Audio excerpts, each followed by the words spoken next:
Hello my dear students, welcome to Fraris Institute of Education. This is your biology ma'am Dr. Garima Singh and I welcome everyone, all my dear future doctors to this platform. You already know we are here on our YouTube channel, that is Fraris Education, and we are teaching you complete NEET curriculum, that is NEET Botany, NEET Zoology, NEET Physics and NEET Chemistry for your NEET preparation. So we are together preparing class 11 syllabus and we will be targeting NEET 2024. तो बच्चा हम NEET 2024 को target करते हुए पूरा का पूरा 11th का करिकुलम जो नीट का है वो आपको यहाँ पर फ्री ऑफ कॉस्ट पढ़ा रहे हैं. तो आप ये बात जानते हो ऑलरेडी कि हम आपको सब कुछ फ्री में पढ़ा रहे हैं. यहाँ पर फ्राडिस अपने आप में काफ़ी रिनाउंड एप्लीकेशन है और ये जो हमारा एप्लीकेशन है ये एप्पल और कहाँ पर गूगल प्ले स्टोर दोनों जगह पर अवेलेबल है. So you can download it from the play store और you can download it from the iOS market. और जब आप इसको डाउनलोड करोगे so you will be getting so much benefit. Why? Because सारे प्रैक्टिस क्वेश्चंस, सारे worksheets आपको हमारी एप्लीकेशन पे फ्री ऑफ कॉस्ट मिल जाएंगे बच्चा 11th नीट के लिए. और बाकी सारे बच्चे जो हमसे जुड़ना चाहते हैं वो बिल्कुल हमारा पेड सब्सक्रिप्शन ले सकते हैं.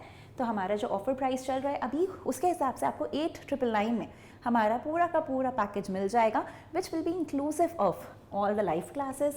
It will also be including 3D videos, 2D videos, lecture videos, smartboard recordings. You can also access to the live classes even after they are over. So you'll get the recorded sessions too.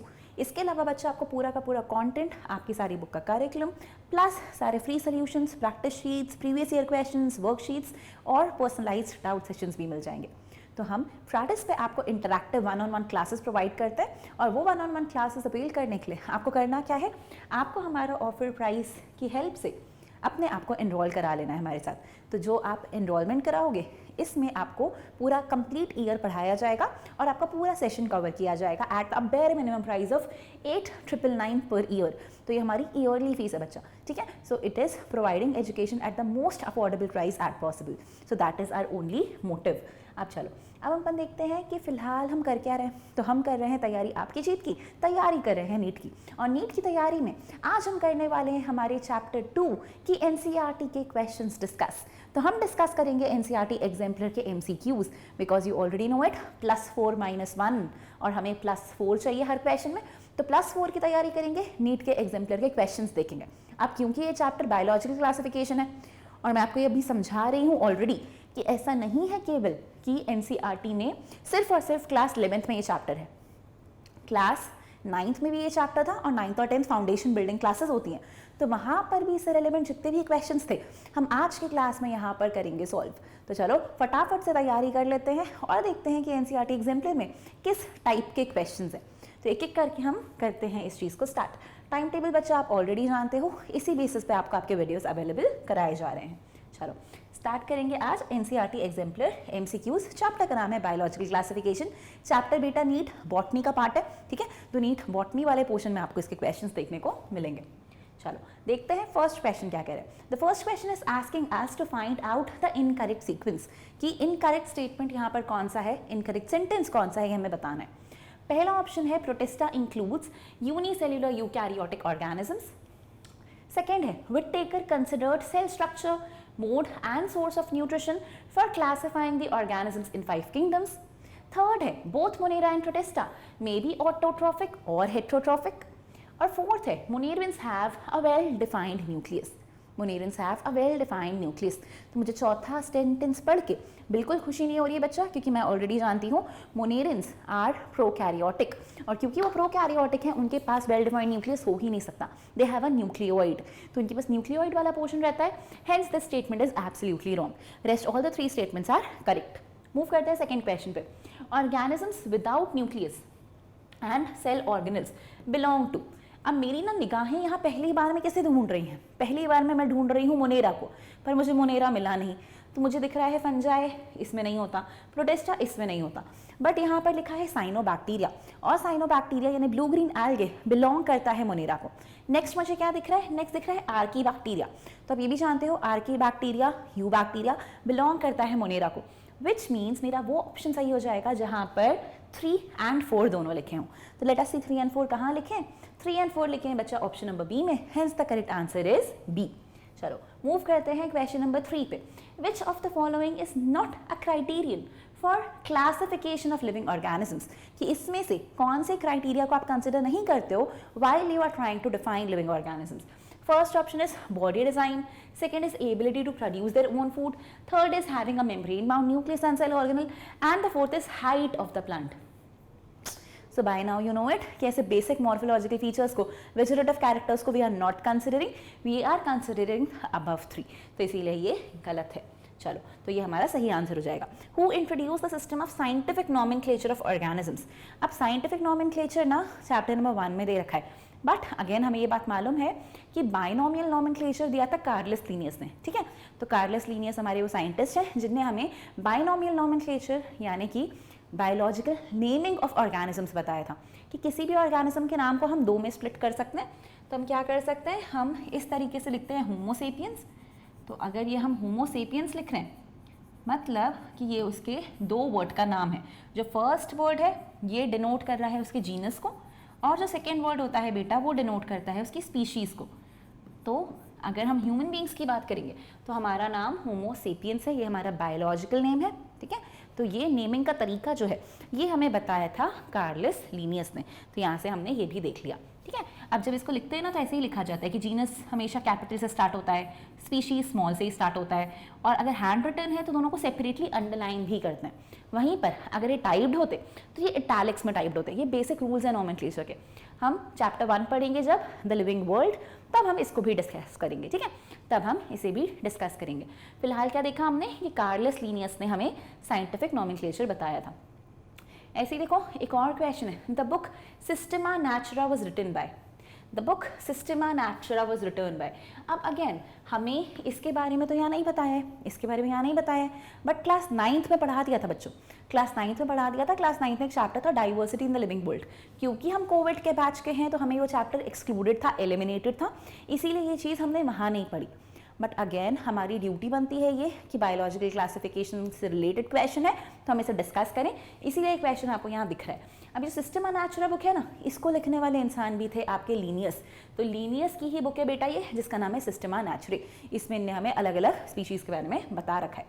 अब देखो next question है Carl von Linne. Carl von Linne. अब ये जो नाम है ना ये इन्हीं का नाम है भैया. कार्लस लीनियस को ही कार्ल वॉन लीनी कहा जाता है. कार्ल वॉन लीनी कहा जाता है. इनने कौन सी ब्रांच ऑफ बायोलॉजी में अपना इन्वॉल्वमेंट दिया, ये किस ब्रांच ऑफ बायोलॉजी से रिलेटेड थे. So when you talk about his relation then you will come to know कि इनका रिलेशन तो ऑब्वियसली बात है बेटा टैक्सोनॉमी से है, because taxonomy is the branch of biology which is dealing with classifying organisms. तो ये इसी से रिलेटेड है. ठीक है, इसी से रिलेटेड है. तो इनको कार्ल वॉन लीने भी कहा जाता है, ये बात हमें ध्यान रखनी पड़ेगी. नेक्स्ट है 5 किंगडम क्लासिफिकेशन किसने दिया था. So without a doubt you know it, it was given by R.H. Whittaker.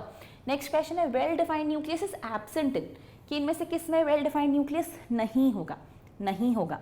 तो देखो यीस्ट में होगा, फंजाई है, एल्गे में होगा, प्लांट है, डाई एटम्स में होंगे, प्रोटिस्ट हैं, बट ब्लू ग्रीन एल्गे क्या है, बैक्टीरिया, मोनेरा है, इनमें देखने को नहीं मिलेगा. मूव करते हैं क्वेश्चन नंबर 9 पे. The origin of species is written by. कि ओरिजिन ऑफ स्पीशीज नाम की बुक किसने लिखी. अब अगेन ये भी आपने अभी नहीं पढ़ा है, आप पढ़ोगे फ्यूचर में, आपको ये देखने को मिल जाएगा in your chapter that is in class 12th. But again ये क्लासिफिकेशन से ही मिलता जुलता है, इसलिए मैंने यहाँ इस क्वेश्चन को इंक्लूड करा है. ओरिजिन ऑफ स्पीशीज नाम की जो बुक है ना ये लिखी थी हमारे चार्ल्स डार्विन ने. तो ये बुक लिखी है बेटा चार्ल्स डार्विन ने. तो ये चार्ल्स डार्विन की लिखी हुई बुक है. तो Darwin wrote the book origin of species. तो इन्हीं ने हमें एवोल्यूशन कैसे कैसे हुआ इस बारे में बहुत कुछ बताया है. तो ये बुक भी इन्हीं की लिखी हुई है. चलो मूव करते हैं क्वेश्चन 10 पे. All eukaryotic unicellular organisms belong to. सारे के सारे यूकैरियोटिक यूनिसेलुलर ऑर्गेनिजम्स किसको बिलोंग करेंगे. देखो यूकैरियोटिक है प्लस सिंगल सेल है. तो single cell organisms can be in Monera और they can be in Protista. But when you are talking about eukaryotic organisms will be there in protista because prokaryotic organisms belong to monera. तो prokaryotic सारे Monera में हैं, but eukaryotic organisms protista, fungi और इस तरीके से divided हैं. But single celled again इन्हीं दोनों में है. Hence the answer will be protista. Hence the answer will be protista. Move करते हैं बच्चा नेक्स्ट क्वेश्चन पे. 5 kingdom classification was proposed by, so again we know it कि इन सब में से it was R.H. Whittaker जिन्हें 5 kingdom classification propose करी थी. Next question है question 12. Organisms living in salty areas are called as. वो organisms जो salty areas में रहते हैं उन्हें हम क्या कहते हैं? We call them halophiles. क्या बुलाते हैं आप उन्हें? Halophiles. तो जो organism salty area में रहते हैं उन्हें हम halophiles बुलाते हैं. ये हमने already पढ़ चुका है. देखो नेक्स्ट है question number 13. Naked cytoplasm, multinucleated and saprophytic are the characteristics of. कि किसका साइटोप्लाज्म नेकेड है, किसके पास मल्टीन्यूक्लिएट कंडीशन है, कौन इनमें से सैप्रोफिटिक है, ये किसका कैरेक्टरिस्टिक फीचर है कि साइटोप्लाज्म नेकेड भी होना चाहिए, न्यूक्लियस ज़्यादा भी होने चाहिए और ऑर्गेनिज्म को सैप्रोफिटिक भी होना चाहिए. क्या लगता है कौन है ये? मोनेरा है, प्रोटिस्टा है, फंजाई है या फिर स्लाइम मोल्स हैं? बताओ कौन है ये? ये हैं बेटा हमारे स्लाइम मोल्स. ये हैं हमारे स्लाइम मोल्स. तो स्लाइम मोल्स में आपको एक कंडीशन देखने को मिलेगी, multinucleate saprophytic condition, plasmodium इसका टर्म भी था. चलो मूव करते हैं नेक्स्ट क्वेश्चन पे. An association between roots of higher plant and fungi is called. तो जब हायर प्लांट्स की रूट्स और फंजाई साथ में रहते हैं तो इस एसोसिएशन को हम क्या कहते हैं? इस एसोसिएशन को हम कहते हैं mycorrhiza. You call this association as mycorrhiza. ठीक है, तो ये माइकोराइजा कहलाएगा. मूव करते हैं क्वेश्चन 15 पे. अ डाइकैरियन इज फॉर्म्ड व्हेन. ऐसा कब होता है कि एक डाइकैरियन बनता है? डाइकैरियन. तो बेटा डाइकैरियन तब बनता है जब दो हैप्लॉइड सेल्स इमीडिएटली फ्यूज नहीं करते. तो तुम लोग को याद होना चाहिए कि हमने फंजाई पढ़ा है, हमने पढ़ा है plasmogamy, karyogamy and meiosis. But asco और बेसिडियोमाइसिट्स दोनों में ही हमें को देखने को मिल रहा था कि हमारे जो सेल्स हैं उनका साइटोप्लाज्म फ्यूज हो गया है बट न्यूक्लियस अभी फ्यूज नहीं हुआ है. तो अगर न्यूक्लियस नहीं फ्यूज हुआ है इमीडिएटली तो इसका मतलब है कि एक सेल के अंदर दो अलग अलग हैप्लॉइड न्यूक्लियस होंगे और ये वाला फेज कहलाता है डाइकैरियो फेज और इसी चीज़ को हम कहते हैं डाइकैरियन. इसी चीज़ को हम कहते हैं डाइकैरियन. तो एक सिंगल सेल में अगर आपको दो हैप्लॉइड न्यूक्लियस मिल जाए तो दिस इज N+N कंडीशन और इसी को डाइकैरियन कहते हैं. एस्कोमाइसिट्स, बेसिडियोमाइसिट्स दोनों में आपको डाइकैरियन वाला फेज दिखेगा. मूव करते हैं बच्चा क्वेश्चन 16 पे. कंटेजियम विवम फ्लूइडम ये किसने प्रपोज किया था? DJ इवानवॉस्की, M.W. बिजरिंग, स्टैनली या रॉबर्ट हुक. तो हमें पता है कि कंटेजियम विविडम फ्लूइडम ये कहा था M.W. बिजरिंग ने. तो ये इनके द्वारा कही गई बात है कि ये एक ऐसा पॉइजनस फ्लूइड है जो एक प्लांट से, डिजीज प्लांट से आप हेल्दी प्लांट में डालोगे तो आपका हेल्दी प्लांट भी बीमार हो जाएगा. So this is what Beijerinck told you. चलो मूव करते हैं बच्चा क्वेश्चन नंबर 17 पे. बट हम 17 क्वेश्चन पे मूव करें उससे पहले ये बात मैं आपको वापस से याद दिला दूं कि हम ना जो तैयारी कर रहे हैं ये आपको बहुत सीरियसली करनी है बेटा. प्लीज़ क्लासेस ध्यान से वॉच करो. कहीं पर भी आपको कुछ भी डाउट रह रहा है, कुछ भी प्रॉब्लम आ रही है तो प्लीज़ कमेंट करो. अनलेस एंड अनटिल आप कमेंट नहीं करोगे, अपने डाउट्स नहीं पूछोगे, your teachers won't get to know कि आपकी प्रिपरेशन कैसी है, आपको कितना समझ आ रहा है कितना नहीं. So we are teaching this for you so that you can be benefited. तो आपका इससे फ़ायदा होना ही होना चाहिए. कहीं पर भी आपको कुछ डाउट है तो आपको पता है क्या करना है. आप हमें कॉल करके अपने डाउट्स पूछ सकते हो, कमेंट में लिखकर अपने डाउट्स पूछ सकते हो, या फिर आप अगर चाहते हो कि आपको 1-on-1 मेंटरशिप मिले, आपको कंप्लीट गाइडेंस मिले, इस तरीके से दूर नहीं रोज़ फ़ोन पे बात हो, टीचर से प्रॉपर कम्युनिकेशन हो, तो फिर आप पेड पैकेज के लिए जा सकते हो. अदरवाइज तो आप सारे डाउट्स अपने कमेंट बॉक्स में लिखकर हमें कॉल करके क्लैरिफाई कर सकते हो. ठीक है, ऐप ज़रूर इंस्टॉल करो, क्वेश्चंस की प्रैक्टिस करो, क्योंकि आप देख रहे हो कि कितनी सारी वेराइटी ऑफ क्वेश्चंस होती हैं और जितना ज़्यादा आप वेराइटी प्रैक्टिस करते हो ना, that is only what is important. Paper में कभी ऐसा नहीं होना चाहिए कि छुट्टी कहाँ से आ गया.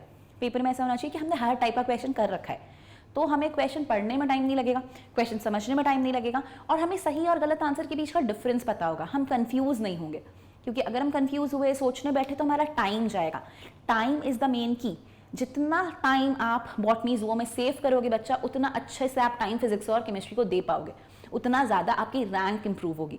सो यू हैव टू चुराव the time from botany and zoo portion in order to give more time to physics and chemistry so that you can get more marks.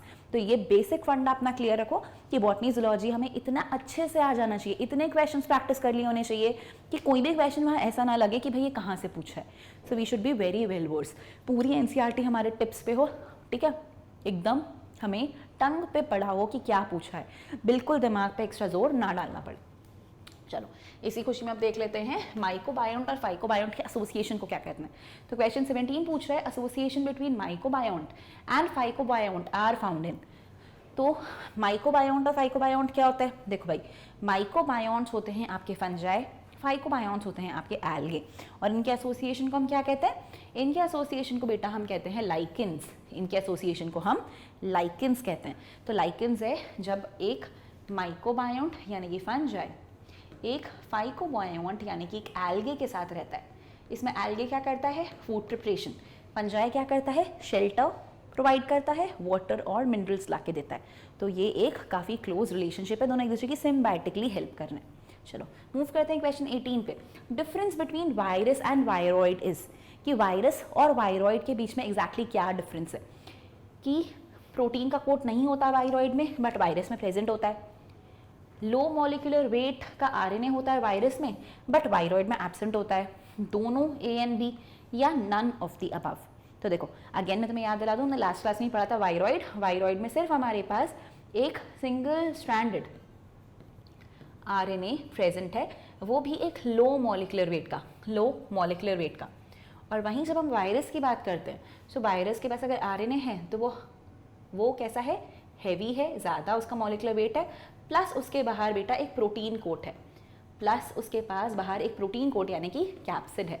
तो इसीलिए यहाँ पे जो करेक्ट आंसर है that is going to be A, absence of protein coat in viroid. Viroid में नहीं होता protein का covering but you will find it in a virus. चलो मूव करते हैं क्वेश्चन 19 पे। With respect to fungal sexual cycle choose the correct sequence of events. पहला लिखा है बच्चा karyogamy, plasmogamy, meiosis, meiosis plasmogamy, karyogamy, plasmogamy, karyogamy, meiosis, meiosis, karyogamy, plasmogamy. अब ये भी हमने डिस्कस किया, दो सेल्स हैं पास में आएंगे, सबसे पहले इनका प्रोटोप्लाज्म फ्यूज करेगा। जब इनका प्रोटोप्लाज्म फ्यूज करेगा तो हम कहेंगे प्लाज्मोगैमी हुआ है। उसके बाद जाके इनका न्यूक्लियस फ्यूज करेगा तो हम कहेंगे बच्चा कैरियोगैमी हो गई है। तो ये सेल डिप्लॉयड हो जाएगा। हमें जो ऑर्गेनिज्म चाहिए वो हैप्लॉइड चाहिए, तो अब इसमें मियोसिस होगी और मियोसिस के बाद स्पोर्स बनेंगे। तो पहले जाइगोट बन जाता है, किससे? कैरियोगैमी से, और फिर जाइगोट में मियोसिस होता है और मियोसिस के बाद हैप्लॉइड स्पोर्स बनते हैं, जो फाइनली आपका पूरा नया हाइफे, माइसीलियम और पूरा नया फंजाई बना देते हैं। So the correct sequence has to be plasmogamy, karyogamy and meiosis. ठीक है, plasmogamy, karyogamy and meiosis, this is going to be your correct sequence. Move करते हैं क्वेश्चन नंबर 20 पे। Viruses are non cellular organisms but replicate themselves once they infect the host cell. To which of the following kingdom do viruses belong to? To which of the following kingdom do viruses belong to? तो अब जोर डालो थोड़ा सा, क्या वो Monera में है, क्या वो प्रोटिस्टा में है, फंजाई में है, या फिर इन सब में से किसी में नहीं है? इन सब में से फिर किसी में नहीं है। तो जब भी हम वायरस की बात करते हैं प्लीज इस बात को ध्यान रखना कि viruses did not found any mention in the 5 kingdom classification. तो इन 5 किंगडम्स में से आपको वायरस, वायरॉइड, प्रियॉन, लाइकेंस कहीं भी नहीं मिलेंगे। तो हमने इनको किसी भी किंगडम में प्लेस नहीं किया है। They are not placed in any kingdom, so the answer is going to be none of this. ठीक है, the answer is going to be none of this. चलो मूव कर लेते हैं बच्चा इसके साथ हमारे लास्ट क्वेश्चन पे।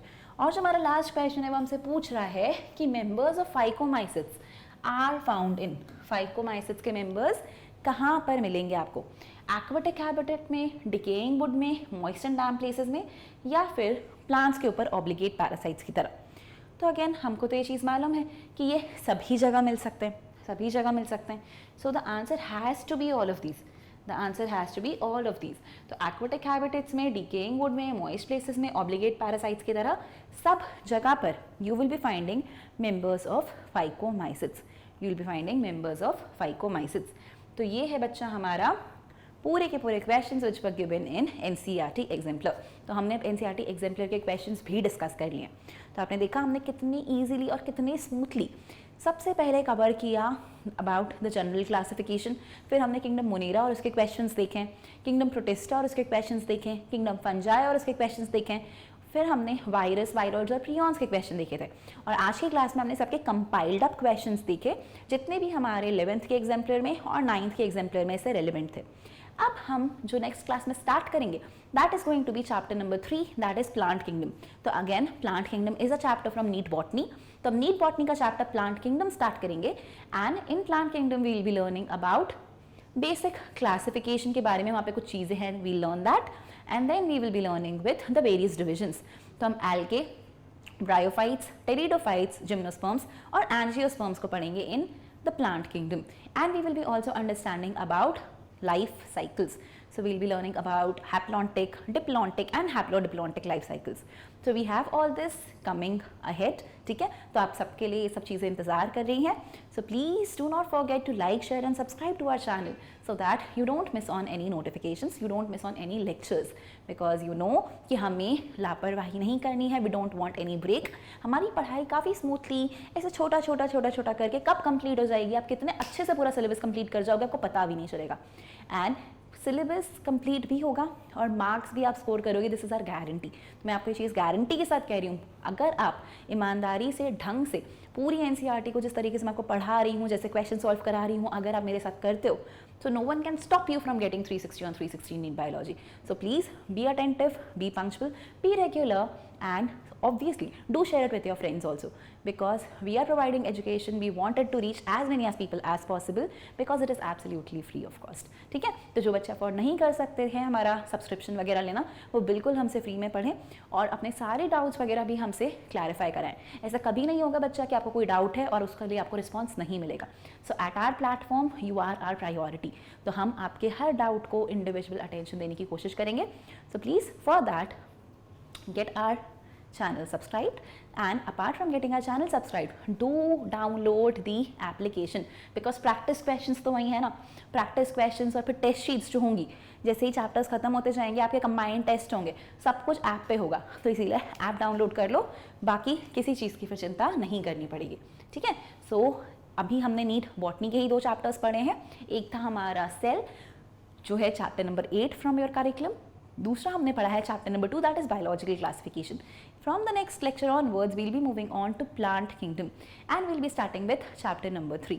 सो I will see you with chapter 3 and I hope you guys are rolling really nicely. तो सब अच्छे से लर्न करो, समझो और फोड़ के रख देंगे नीट 2024 को. तैयारी करते रहो, अपनी जीत की तैयारी करते रहो मेरे साथ नीट की. मिलते हैं अगले लेक्चर में. Thank you guys, take care.